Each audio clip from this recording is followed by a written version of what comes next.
India के जितने भी नेबर्स हैं सब में एक होड़ लगी हुई है कि कौन इंडिया का एनिमी नंबर 1 बने।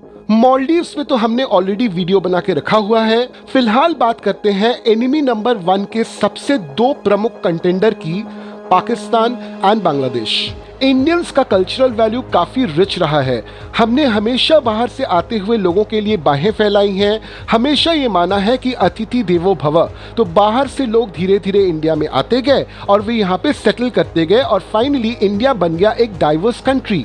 इनफैक्ट 1947 में जब इंडिया का पार्टीशन हुआ और बन गया West Pakistan India and East Pakistan, तो उस समय भी हमने इस पर्टिकुलर पॉलिसी को बरकरार रखा।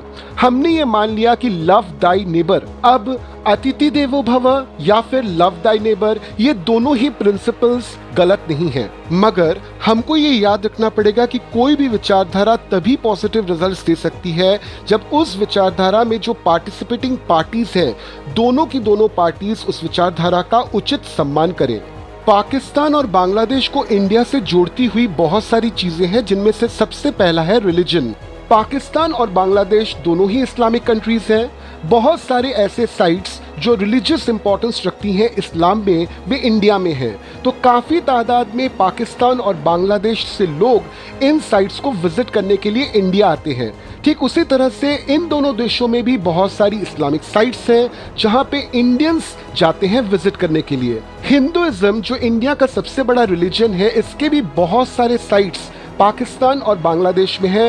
रिलीजन के अलावा अगर आप लैंग्वेज की बात करें तो उर्दू, पंजाबी, बांग्ला, ये तीनों लैंग्वेजेस इन तीनों देशों को पूरी तरह से कनेक्ट करती हैं। तीनों देशों का खान पान भी करीबन करीबन एक समान है। इसके अलावा तीनों देशों में एक बहुत बड़ा कनेक्ट है म्यूजिक, आर्किटेक्चर, परफॉर्मिंग आर्ट्स या फिर लिटरेचर की अगर बात करें तो इन तीनों देशों में डिफरेंस निकालना काफी ज्यादा मुश्किल हो जाता है। हर एक साल बड़े ही तादाद में पाकिस्तान और बांग्लादेश से लोग इंडिया में अपने ट्रीटमेंट के लिए आते हैं। इसके अलावा इंडिया के साथ इन दोनों देशों का अच्छा ट्रेड रिलेशन भी है। अब ये तो हो गई सब अच्छी बातें। अब देख लेते हैं वे गंदी बातें जिसकी वजह से इंडिया पाकिस्तान और इंडिया बांग्लादेश के बीच में टेंशन दिन ब दिन बढ़ता जा रहा है। गंदी बातों का जिक्र होते ही पाकिस्तान और बांग्लादेश कहीं न कहीं एक ही प्लेटफॉर्म पे आपको इंडिया के अगेंस्ट दिखेंगे। इन दोनों देशों को ही गढ़ माना गया है टेररिस्ट एक्टिविटीज का, टेररिस्ट ऑर्गेनाइजेशंस का। तो huge amount of terrorism in दोनों देशों से इंडिया में फैलाया जाता है। साथ में इंडिया के साथ जुड़ता है इन दोनों देशों का नाम इलीगल ट्रेडिंग में। ये इलीगल ट्रेडिंग सिर्फ सामानों तक अगर सीमित होता तो अलग बात थी, मगर यहाँ पे huge amount of livestock trafficking, in fact human trafficking भी होता है।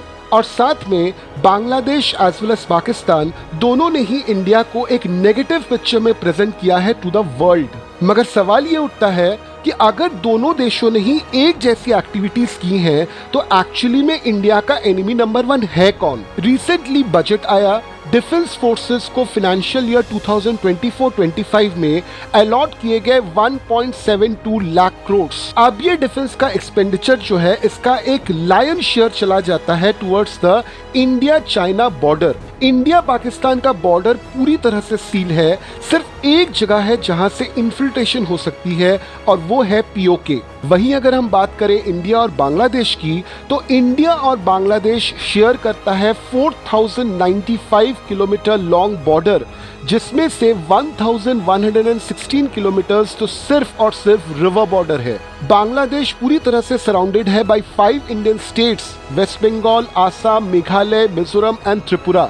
इंडिया और बांग्लादेश के बीच में जो बॉर्डर है वो पूरी तरह से फेंस्ड नहीं है। ऐसे बहुत सारे रीजन्स हैं on the border of India and Bangladesh जिसको प्रॉपर फेंसिंग कर पाना बहुत ज़्यादा मुश्किल है, क्योंकि आइदर वो एरियाज पूरी तरह से माउंटेनस है जिनको रीच करना बहुत ज़्यादा मुश्किल है, या फिर वो एक रिवर बॉर्डर है। और यहीं से मिल जाता है हमको वो वाला पॉइंट जो हमको हेल्प करता है ये डिसाइड करने में कि इंडिया का एनिमी नंबर 1 कौन है, और वो है इनफिल्ट्रेशन।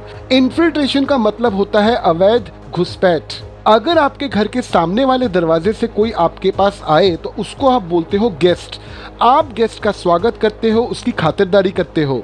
मगर अगर आपके घर के पीछे वाले दरवाजे से आपको बिना बताए कोई अंदर घुस आए तो वो आपका गेस्ट नहीं होता, वो होता है घुसपैठिया। अगर हम 2021 के जनवरी से लेकर जून तक का डेटा देखें तो हमको ये मिलेगा कि महज इन 6 महीनों में करीबन 10,000 प्लस इन्फिल्ट्रेशन अटेम्प्ट्स हुए हैं फ्रॉम बांग्लादेश टू इंडिया। इसी ड्यूरेशन में अगर आप देखोगे तो इंडिया चाइना बॉर्डर पे इन्फिल्ट्रेशन 0 के बराबर है, जबकि इंडिया पाकिस्तान में ये 33 रिकॉर्ड किया गया, इंडिया नेपाल में 11 और इंडिया म्यांमार में 8,000। यानी अगर अवैध घुसपैठियों की बात करें तो इंडिया में सबसे ज्यादा अवैध घुसपैठिए या तो बांग्लादेश से आते हैं या फिर म्यांमार से। ऑब्वियसली बांग्लादेश से इंडिया आना ज्यादा आसान है, तो यहाँ पे नंबर्स भी म्यांमार के तुलना में काफी हाई हैं। 140 करोड़ के देश में अगर हर 6 महीने में करीबन 10,000 लोग एंट्री लेते हैं, वो भी इलीगली,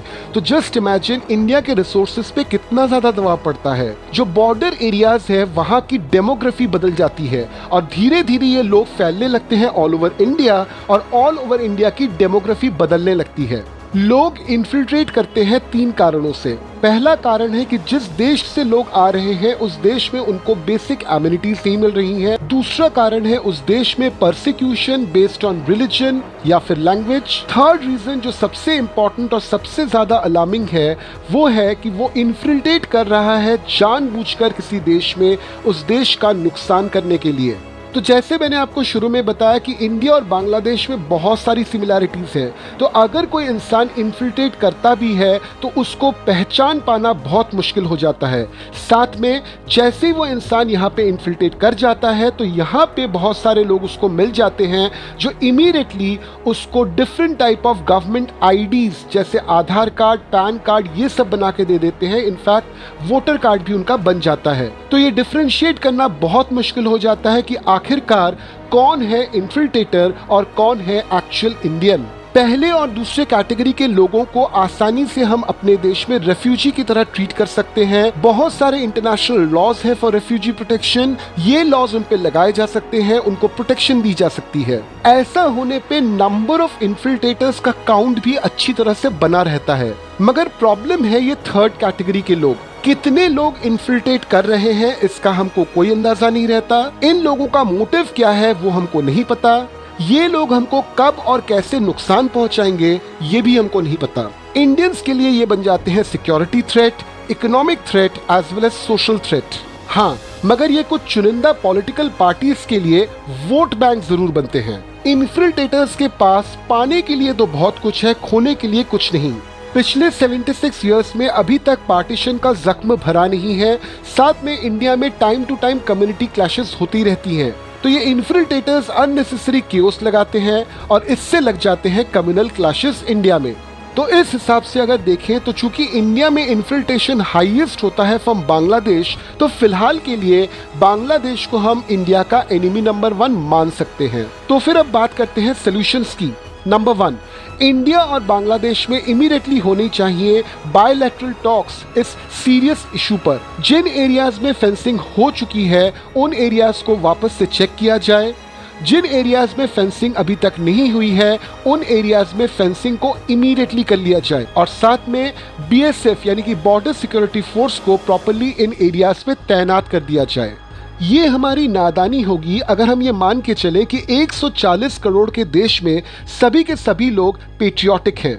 जो लोग पेट्रियोटिक नहीं हैं उनको बेसिकली लालच है पावर का या फिर पैसे का। इलीगल एक्टिविटीज में सबसे ज्यादा इन्वॉल्व होते हैं यूथ। तो इंडियन यूथ को एम्पावर किया जाए, उनकी नौकरी लगाई जाए, उनको फाइनेंशियली स्टेबल बनाया जाए ताकि वे अपने देश के प्रति पेट्रियोटिक हो सके। पावर का लालच होता है पॉलिटिकल पार्टीज को।